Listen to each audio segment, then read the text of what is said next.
Now, we're going to go through this example here, which isn't found in your notes, but it's a really great example, which will give us some context for what we're about to do later. So it's an allocation problem involving bipartite graphs, and here is our bipartite graph right here. The question says, George, Harriet, Ian, Josie, and Keith are a group of 5 musicians. They are forming a band where each musician will fill one position only. The following bipartite graph illustrates the position that each can fill.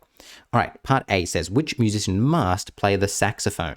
So to figure this out, what you would do is you would come to the saxophone, which is here, and you'll say, well, there's only one arrow coming off that, so that means Ian must play the saxophone. So I would come here and I would write in Ian.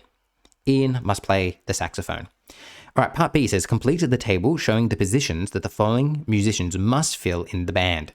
So we've got Harriet, Josie, Keith. All right, when we're in this position, the first thing you want to do is look through your names and determine whether or not there is a person who can only play one instrument. And sure enough, we've got Harriet here. And Harriet can only play the drums. So that means that, now, Harriet here must play the drums because she's got no other options. She must play the drums.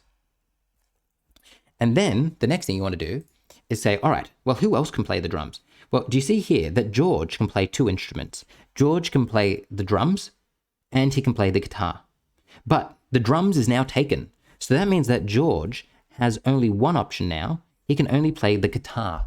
Now, George isn't listed as one of my names here that I have to list, so we will not put him on there.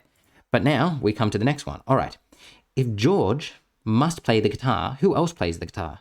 Josie plays the guitar. So she can no longer play the guitar because George is playing the guitar. So that means that Josie must be on vocals. That's the only other option she has.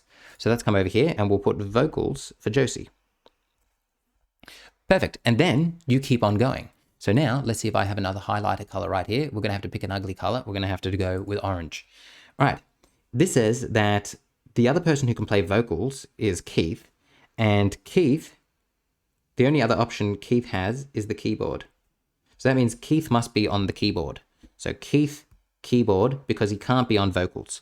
So I'll come over here, grab the right color pen. This will be keyboard. So hopefully you can see the logic behind what we're doing here. We began by finding someone who could only play one instrument, and then it was really just a process of elimination to get all the other names that we needed. So this is going to give us some helpful context for what we're about to do in our notes.